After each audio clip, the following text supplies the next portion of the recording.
जो संसद की सुरक्षा में सेंधमारी के मामले से ही जुड़ी हुई है। दिल्ली पुलिस जो इस मामले की जांच कर रही है, इसमें सूत्रों के हवाले से खबर दी जा रही है कि दिल्ली पुलिस का मानना है पूरे मामले का असली सूत्रधार कोई और है। यानी जिन 4 लोगों को पकड़ा गया है और ललित झा जो कि फरार चल रहा है, इन 5 के अलावा कोई और शख्स भी है जो कि इसका पूरा मास्टरमाइंड है। इस खबर पर ज्यादा जानकारी के लिए सीधे रुख करते हैं। मेरे सहयोगी नीरज गौड़ भी लगातार हमारे साथ जुड़े हुए हैं। नीरज, जो जानकारी निकलकर सामने आ रही है, इसमें साफ तौर पर अगर आप देखें इस साजिश का नक्शे पर पूरा कनेक्शन तो साफ हो जाता है। अलग अलग राज्यों से, अलग अलग शहरों से ये लोग इकट्ठा होते हैं, गुरुग्राम में इकट्ठा होते हैं, लेकिन क्या वाकई में इन्हें इकट्ठा करने वाला कोई और था? ये पूरा ऑर्केस्ट्रेट किया गया, इसकी पूरी साजिश रची गई और फिर इन लोगों को मोबिलाइज किया गया?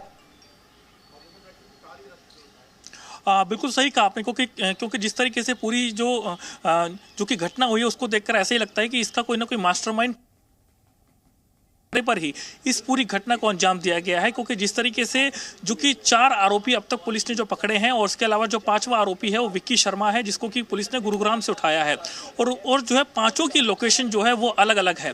और इसमें सबसे अहम ये भी है कि ललित झा नाम का जो शख्स है वो जो है कलकत्ता का रहने वाला है और जो है NGO चलाता है।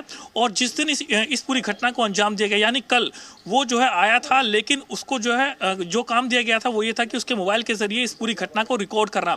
और रिकॉर्ड करने के बाद में जब उसने देखा कि वहां पर भारी संख्या में पुलिस वहां पहुंच जाती है और इसी के साथ में वहां पर जो है काफी सारी मीडिया होती है, तो उसके बाद वो सोचता है कि यहां से निकलना ही ठीक होगा। उसके बाद में उन 4 के मोबाइल लेकर के वहां से फरार हो जाता है। फिलहाल अभी पुलिस का कहना है कि इस पूरे मामले में जो सोचे समझे तरीके से साजिश को अंजाम दिया गया और अब पुलिस और जांच एजेंसियां तमाम सबूत और सुरागों को जुटाने की कोशिश कर रही हैं। लेकिन अंजलि का भी मैं रुख करना चाहूंगा। अंजलि, आप पटियाला हाउस कोर्ट पर मौजूद हैं, आज इन आरोपियों की पेशी होनी है, क्या कुछ तैयारियां, क्या कुछ जानकारी वहां से? जी देखिए, बताया जा रहा है कि तकरीबन 2 बजे आरोपियों को यहाँ पटियाला हाउस कोर्ट में पेश किया जा सकता है और लगातार इस पूरे मामले को लेकर जो है अलग अलग जांच एजेंसियों को भी इन्वॉल्व कर लिया गया है, जांच की जा रही है। गृह मंत्रालय की ओर से भी एक जांच कमेटी का गठन किया गया है। CRPF DG की अध्यक्षता में ये कमेटी जो है जाँच करेगी, जिसमें अलग अलग इन्वेस्टिगेशन एजेंसीज के एक्सपर्ट्स जो है इनको शामिल किया गया है।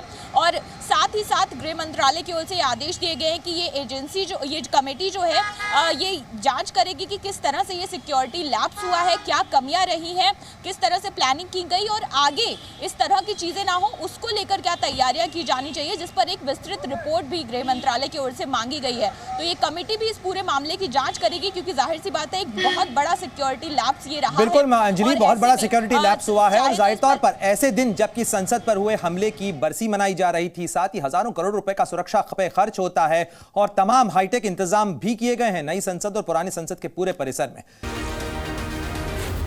जी न्यूज़।